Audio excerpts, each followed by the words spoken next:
ତମେ ନୀଳକଇଁ ରଙ୍ଗର ଛୁରୀ ମତେ ଚିରି ଦେଇ ଯାଅ, ଚାହିଁଲା ବେଳକୁ ମୁଁ ନୁହେଁ ତମେ ହିଁ ରକ୍ତରେ ବୁଡ଼ିଥାଅ। ଆହା କରୁ କରୁ ହସି ହସି ତମେ ମୋ ବାଟ ଆଗୁଳି ବସ, ନ ଚାହିଁବି ବୋଲି ଆଖି ବୁଜିଦେଲେ ହୃଦୟ ଭିତରେ ଦିଶ, ନ ଚାହିଁବି ବୋଲି ଆଖି ବୁଜିଦେଲେ ହୃଦୟ ଭିତରେ ଦିଶ। ଏ କବିତାର ବାସ୍ନାରୁ ହିଁ ବାରି ହେଇ ପଡ଼େ ସିଏ ରମାକାନ୍ତ ରଥ। ଅନେକ କୋଠରୀ, କେତେ ଦିନର, ସନ୍ଦିଗ୍ଧ ମୃଗୟା, ସପ୍ତମ ଋତୁ, ସଚିତ୍ର ଅନ୍ଧାର, ଶ୍ରୀରାଧା, ଶ୍ରୀ ପଳାତକ, ସୀମାନ୍ତବାସ, ପବନରେ ଚିତ୍ରାଙ୍କନ, ଜାହାଜ ଆସିବ ପରି ଚର୍ଚ୍ଚିତ କବିତା ସଂକଳନର କବି ବହୁ ବିଶେଷଣ ବିଭୂଷିତ ରମାକାନ୍ତ ରଥ କେବଳ ଓଡ଼ିଶା ନୁହେଁ, ଜଣେ ବିଶ୍ୱସ୍ତରୀୟ ପ୍ରତିଷ୍ଠାଲବ୍ଧ କବି। କବି ବି ଗଳ୍ପ ଲେଖନ୍ତି କେବେ କେବେ। କେମିତି ଥାଏ ସେ ଗଳ୍ପ? କେମିତି ଥାଏ ସେ ଗଳ୍ପର ଶବ୍ଦ ଗୁମ୍ଫନ? କ'ଣ ବାସୁଥାଏ କବିତା ପରି ମହମହ? ବହି ଯାଉଥାଏ ଝର୍ଣ୍ଣା ପରି ସରଳ ତରଳ ଛଳ ଛଳ? ଅନେକେ ହୁଏତ ଜାଣିନଥିବେ କବି ରମାକାନ୍ତ ରଥଙ୍କ ଗଳ୍ପ ଲେଖିବା କଥା। ଜାଣିଥିଲେ ହୁଏତ ଶୁଣିନଥିବେ ଗଳ୍ପ। ଏଇଠି ଚୌକାଠ ଉପସ୍ଥାପିତ କରୁଛି ତାଙ୍କର ଏକ ଗଳ୍ପ ଦୂରରୁ ଦୂରରୁ, ଯାହା ସଂଗୃହୀତ ତାଙ୍କର ଏକମାତ୍ର ଗଳ୍ପ ସଂକଳନ ମେଘ ଓ ଅନ୍ୟାନ୍ୟ ଗଳ୍ପରୁ। ଉପେନ୍ଦ୍ର ଓ ମୁଁ ପିଲାଦିନରୁ ସାଙ୍ଗ। ଏକା ସ୍କୁଲରେ, ଏକା କଲେଜରେ ପଢ଼ିଛୁ, ପ୍ରାୟ ଏକା ସାଙ୍ଗରେ ଚାକିରି କଲୁ, ଏକା ସହରରେ ରହିଲୁ। ମୁଁ ନିଜେ ତିଆରି ଥିବା ଘରେ, ସେ ଭଡ଼ା ଘରେ। ଉପେନ୍ଦ୍ରର ଚାକିରି ସେହି ସହରରେ, ମୋର ଟିକିଏ ଦୂର ଜାଗାରେ, କିନ୍ତୁ ମୁଁ ଛୁଟିରେ ଆସିଲେ ଅନେକ ସମୟ ତା ସହିତ କଟାଏ। ପ୍ରାୟତଃ ତା ଘରେ ହିଁ ଆମର ଦେଖା ହେଉଥିଲା, ଯେହେତୁ ଉପେନ୍ଦ୍ର ଅବିବାହିତ ରହିଗଲା। କାହାର ପାଟିତୁଣ୍ଡ ନଥିଲା। ବେଳେବେଳେ ଆମେ ହୁଇସ୍କି ପିଇବାକୁ ବସିଲେ ନାଲି ଆଖି ଦେଖାଇବାକୁ କି ମୁହଁ ମୋଡ଼ିବାକୁ କେହି ନଥିଲେ। ବେଶୀ ଗପୁଥିଲି ମୁଁ, କାରଣ ଉପେନ୍ଦ୍ର ଉଦାସ ପ୍ରକୃତିର ଥିଲା। ବକ୍ ବକ୍ ହେବା ତାର ଅଭ୍ୟାସ ନଥିଲା। ମୁଁ ପାଖରେ ନଥିଲା ବେଳେ ଉପେନ୍ଦ୍ର ସମୟ କାଟୁଥିଲା କିପରି? ପୂଜାପାଠ, ବହିପଢ଼ା, ବଗିଚା କାମରେ ତାର ଆଗ୍ରହ ନଥିଲା। ନିଜ ସହିତ ଏତେ ବେଳ ସେ ରହିପାରେ କେଜାଣି କିପରି? ଟିକିଏ ଏକୁଟିଆ ହୋଇଗଲେ ମୋତେ ଅଡ଼ୁଆ ଲାଗେ।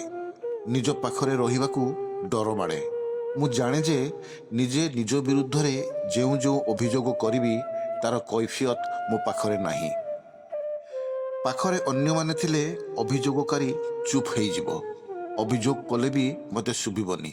ତେଣୁ ମୁଁ ପାରୁ ପର୍ଯ୍ୟନ୍ତ ଅନ୍ୟମାନଙ୍କ ଗହଣରେ ରହୁଥିଲି। ଉପେନ୍ଦ୍ରର ଜୀବନ ତାହେଲେ ଏତେ ନିର୍ମଳ ଯେ ତାକୁ ନିଜଠାରୁ ଅଭିଯୋଗ ଶୁଣିବାକୁ ପଡ଼େ ନାହିଁ। ପଡ଼ୁନଥିବାରୁ ବାରଣ୍ଡାର ଗୋଟିଏ କୋଣରେ ଚୌକି ଉପରେ ବସି ଓ ଆକାଶକୁ ଚାହିଁ ସେ ଘଣ୍ଟା ଘଣ୍ଟା ବିତେଇ ଦେଇ ପାରୁଥିଲା। ନିର୍ମଳ ନା ଛେନାଗୁଡ଼? ଉପେନ୍ଦ୍ର ତ ମୋତେ ନିଜେ କହିଛି ତାର ଚାକିରିର 2 ବର୍ଷ ପରେ ଘଟିଥିବା ଘଟଣା। ସେ ଥରେ ରେଳରେ ରାଉରକେଲା ଯାଉଥିଲା। ବାଟରେ ରେଳ ଦୁର୍ଘଟଣାରେ କେତେଟା ଡବା ଓଲଟି ପଡ଼ିଲା। ଅନେକେ ଖଣ୍ଡିଆ ଖାବରା ହେଲେ। ଗୁରୁତର ଭାବେ ଆହତ ହୋଇଥିବା ଲୋକଙ୍କ ଭିତରେ ପ୍ରାୟ 25 ବର୍ଷର ଯୁବତୀଟିଏ ଥିଲା। ଉପେନ୍ଦ୍ର ଆଦୌ ଆହତ ହୋଇନଥିଲା। ଉଦ୍ଧାରକାରୀ ଦଳକୁ ସାଧ୍ୟମତେ ସାହାଯ୍ୟ କରିଥିଲା। ସେ ଝିଅଟି ସଜ୍ଞାହୀନ ହୋଇପଡ଼ିଥିଲା। ତା ସାଙ୍ଗରେ କେହି ନଥିଲେ। ଉପେନ୍ଦ୍ର ତା ସାଙ୍ଗରେ ଡାକ୍ତରଖାନା ଗଲା। ସେଠାରେ 5-6 ଦିନ ରହିଲା। ଯୁବତୀ ଜଣକ ଯାହାଙ୍କର ଟେଲିଫୋନ୍ ନମ୍ବର ଦେଲା ତାଙ୍କୁ ଟେଲିଫୋନ୍ କଲା। ସେ ପହଞ୍ଚିବା ପରେ ଉପେନ୍ଦ୍ର ଜାଣିଲା ଯେ ଆସିଥିବା ଲୋକ ଜଣକ ଯୁବତୀଟିର ସ୍ୱାମୀ। ସେ ଉପେନ୍ଦ୍ରକୁ ବହୁତ କୃତଜ୍ଞତା ଜଣାଇଲା। ଉପେନ୍ଦ୍ର ତାଙ୍କଠାରୁ ବିଦାୟ ନେଇ ଚାଲି ଆସିଲା। ଏ ଘଟଣାର ବିବରଣୀ ଉପେନ୍ଦ୍ର ଖୁବ୍ ସାଧାରଣ ଭାବେ ଦେଇଥିଲା, କିନ୍ତୁ ମୁଁ ଅନୁମାନ କରିଥିଲି ଯେ ବିଦାୟ ନେଲାବେଳେ ସେ ସହଜରେ ବିଦାୟ ନେଇପାରିନଥିବ। ଯେଉଁ ଅଚିହ୍ନା ଲୋକର ଶୁଶ୍ରୂଷା 5-6 ଦିନ ନ ଖାଇ ନ ଶୋଇ କରାଯାଏ, ସେ କ'ଣ ଅଚିହ୍ନା ହୋଇ ରହିଯାଏ? ତା ପାଖରୁ ଚାଲି ଆସିଲା ବେଳେ କିଏ ପଛରୁ ଓଟାରୁଥିବା ପରି କ'ଣ ଲାଗୁନଥିବ? ତା ଛଡ଼ା ଉପେନ୍ଦ୍ର ବିଭା ନ ହୋଇ ରହିଗଲା କାହିଁକି? ଘର ଖଣ୍ଡେ କଲା ନାହିଁ କାହିଁକି? ମୋ ମନରେ ଏ ପ୍ରଶ୍ନ ବାରମ୍ବାର ଉଠିଛି। କେବେ ଦିନେ ସୁବିଧା ଦେଖି ପଚାରିବି ହେଉ ହେଉ ଉପେନ୍ଦ୍ର ଦେହ ହଠାତ୍ ଏତେ ଖରାପ ହେଇଗଲା ଯେ ପଚାରି ପାରିଲି ନାହିଁ। ସେ ଘଟଣାର ଅଳ୍ପ କେତେ ଦିନ ପରେ ଦିନେ ସନ୍ଧ୍ୟାବେଳେ ଉପେନ୍ଦ୍ରର ଛାତିରେ ଖୁବ୍ କଷ୍ଟ ହେଲା। ସେ ଅଣନିଶ୍ୱାସୀ ହୋଇପଡ଼ିଲା। ମୁଁ ସେତେବେଳେ ଛୁଟିରେ ଆସିଥିଲି। ତାକୁ ଡାକ୍ତରଖାନା ନେଲି। ହୃଦରୋଗ ବୋଲି ଜଣାପଡ଼ିବା ପରେ ତାକୁ ଗୋଟିଏ ସ୍ୱତନ୍ତ୍ର କୋଠରୀରେ ରଖାଗଲା ଓ ନିଦ ଇଞ୍ଜେକ୍ସନ ଦେଇ ଶୁଆଇ ଦିଆଗଲା। ସେ ଯେଉଁ ବିଛଣାରେ ଥିଲା ସେଠାରୁ ଝରକା ବାଟେ ଆକାଶ ଦିଶୁଥିଲା। ଉପେନ୍ଦ୍ର ଅନେକ ସମୟରେ ଆକାଶକୁ ଚାହିଁ ରହୁଥିଲା। କେତେଥର ତା ଗାଲ ଉପରେ ଲୁହ ବୋହିଯିବା ମୁଁ ଦେଖିଛି। କାହିଁକି କାନ୍ଦୁଛୁ ବୋଲି ପଚାରିଥାନ୍ତି ଯେ କଥାବାର୍ତ୍ତା କରିବାକୁ ଡାକ୍ତର ମନା କରିଥିଲେ। ଅନେକ ସମୟରେ ମୁଁ କୋଠରୀ ବାହାରେ ପଡ଼ିଥିବା ବେଞ୍ଚରେ ବସୁଥିଲି। ମୁଁ ଘରକୁ ଗଲେ ଉପେନ୍ଦ୍ରର ସାନ ଭାଇ, ଯାହାକୁ ମୁଁ ଖବର ଦେଇଥିଲି, ଡାକ୍ତରଖାନାରେ ରହୁଥିଲା।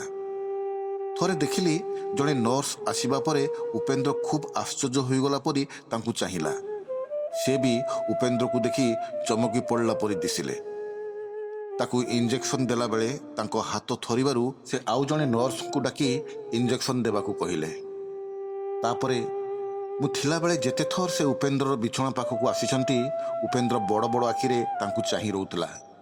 ସେ ଚାହାଣୀ କପାଳରେ ଓ ଓଠରେ ଚୁମା ଦେବାର ଚାହାଣୀ, ସମୁଦ୍ର କୂଳରେ ହାତ ଧରାଧରି ହୋଇ ବୁଲିବା ବେଳର ଚାହାଣୀ, ସର୍ବାଙ୍ଗରେ ହାତ ବୁଲେଇ ଆଣିବାର ଚାହାଣୀ, ଛାତିରେ ମୁହଁ ଗୁଞ୍ଜି କାନ୍ଦିବାର ଚାହାଣୀ, ପୁଣି ଦୁଆର ମୁହଁରେ ସ୍ତ୍ରୀକୁ ଦେଖି ବିଦେଶ ଫେରନ୍ତା ସ୍ୱାମୀର ଉଲ୍ଲସିତ ଚାହାଣୀ।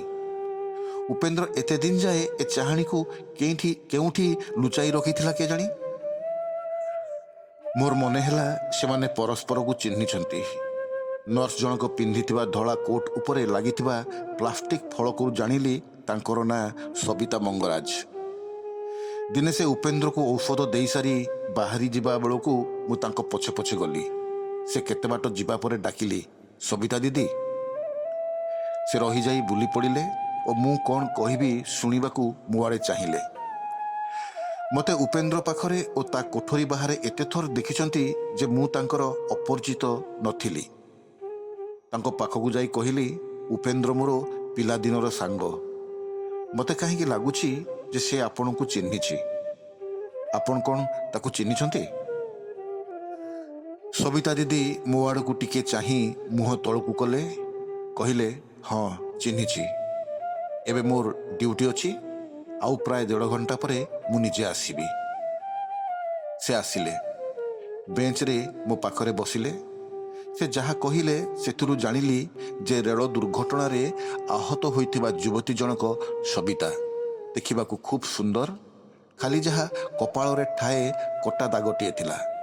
ବୋଧହୁଏ ଦୁର୍ଘଟଣା ବେଳେ ହୋଇଥିବା କ୍ଷତର ଚିହ୍ନ। ଉପେନ୍ଦ୍ର ସଂକ୍ଷେପରେ ଯାହା କହିଥିଲା ସେ ତାହା ହିଁ କହିଲେ, ଟିକିଏ ବିଶଦ ଭାବରେ। ଜଣେ ବିଲକୁଲ ଅପରିଚିତ ଲୋକକୁ ଉପେନ୍ଦ୍ରଙ୍କ ପରି ସାହାଯ୍ୟ କେତେଜଣ କରନ୍ତି? ସେ ପରେ ଜାଣିଲେ ଯେ ତାଙ୍କର ଚେତା ବୁଡ଼ିଯିବା ପରେ ଉପେନ୍ଦ୍ର ତାଙ୍କ ମୁହଁରେ ପାଣି ଛାଟି ଚେତା ଫେରାଇବାକୁ ଚେଷ୍ଟା କରିଥିଲେ। ନିଜ କମିଜରେ ତାଙ୍କ ମୁଣ୍ଡରୁ ବୋହିଥିବା ରକ୍ତ ପୋଛି ଦେଇ ରୁମାଲକୁ ଜାଳି ସେ ପୋଡ଼ା କନା ତାଙ୍କ କ୍ଷତ ଉପରେ ବାନ୍ଧି ଦେଇଥିଲେ। ଡାକ୍ତରଖାନାରେ ତାଙ୍କୁ ରକ୍ତ ଦେଇଥିଲେ। ସବିତାଙ୍କୁ କଥା କହିବା ମନା କରାଯାଇଥିଲା। ସେ ଖଣ୍ଡେ କାଗଜରେ ଯାହାଙ୍କର ଟେଲିଫୋନ ନମ୍ବର ଓ ନାଁ ଦେଲେ ଉପେନ୍ଦ୍ର ତାଙ୍କୁ ଖବର ଦେଲେ। ସେ ପହଞ୍ଚିବା ପରେ ଉପେନ୍ଦ୍ର ଜାଣିଲେ ଯେ ଭଦ୍ରବ୍ୟକ୍ତି ତାଙ୍କର ସ୍ୱାମୀ। ତାପରେ ଉପେନ୍ଦ୍ର ଚାଲିଗଲେ। କାଳେ ଫେରିବେ ବୋଲି ଅପେକ୍ଷା କରି ସବିତା ଓ ତାଙ୍କର ସ୍ୱାମୀ ନିରାଶ ହେଲେ। ଏବେ ଯେଉଁ ଅବସ୍ଥାରେ ସେ ଉପେନ୍ଦ୍ରକୁ ଭେଟିଲେ ତା ଅପେକ୍ଷା ଆଦୌ ଭେଟି ନଥିଲେ ଭଲ ହୋଇଥାନ୍ତା ବୋଲି ସବିତା କହିଲା ବେଳେ ତାଙ୍କର ଓଠ ଥରୁଥିଲା। ତାର ଦିନ ସକାଳ 7ଟାରେ ଉପେନ୍ଦ୍ରର ହୃଦକ୍ରିୟା ବନ୍ଦ ହୋଇଗଲା।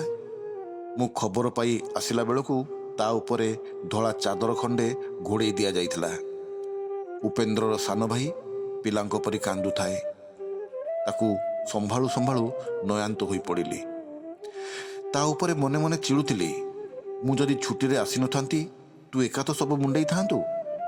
ମୁଁ ଅଛି ବୋଲି କୁନି ପିଲାଟି ପାଲଟି ଗଲୁ? ଆମେ ଉପେନ୍ଦ୍ରର ଶବକୁ ଷ୍ଟ୍ରେଚରରେ ନେଇ କୋଠରୀରୁ ବାହାରିଲା ବେଳକୁ ସବିତା ଦିଦି ଆସିନଥାନ୍ତି। ଷ୍ଟ୍ରେଚର ବାରଣ୍ଡା ସରିବା ପରେ ପହଞ୍ଚିଲା ବେଳକୁ ସେ ଡ୍ୟୁଟିକୁ ଆସୁଥିଲେ। ସେ ମୋତେ ଓ ଷ୍ଟ୍ରେଚରକୁ ଦେଖି ସବୁ ବୁଝିଗଲେ। କାନ୍ଥକୁ ଆଉଜି ଷ୍ଟ୍ରେଚରରେ ଶୋଇଥିବା ଉପେନ୍ଦ୍ରକୁ ଚାହିଁଲେ। ସେ ଚାହାଣୀ ମେଳଣରେ ହଜିଯାଇଥିବା ପିଲାର ଚାହାଣୀ, ଅଭିଶାପ ପାଇ ମର୍ତ୍ତ୍ୟକୁ ଆସିବାକୁ ପ୍ରସ୍ତୁତ ହେଉଥିବା ସୁନ୍ଦରୀ ଅପ୍ସରୀର ଚାହାଣୀ, ସ୍ୱାମୀର ମୃତ୍ୟୁ ଖବର ପାଇବା ପରେ ପୋଖରୀ ତୁଠରେ ବସି ଗୋଡ଼ ମୁଦି ପାଣିକୁ ଫିଙ୍ଗି ଦେଉଥିବା ଓ ଚୁଡ଼ି ସବୁକୁ ଛେଚି ଛେଚି ଭାଙ୍ଗୁଥିବା ସ୍ତ୍ରୀର ଚାହାଣୀ, ଯେଉଁ ଛାତିରେ ମୁଣ୍ଡ ଗୁଞ୍ଜି ହୋଇଥାନ୍ତା ସେ ଛାତି ଆଉ ନାହିଁ ବୋଲି ଜାଣିବାର ପରବର୍ତ୍ତୀ ଚାହାଣୀ, ପୁଣି ଆଉ କାହାକୁ ଦିଶୁନଥିବା ଜଣକୁ ଖୁବ୍ ଗୋପନୀୟ କଥା ଶୁଣାଯାଉଥିବା ବେଳର ଚାହାଣୀ। ଏଇ ଥିଲା କବି ରମାକାନ୍ତ ରଥଙ୍କ ରଚିତ ଗଳ୍ପ ଦୂରରୁ ଦୂରରୁ।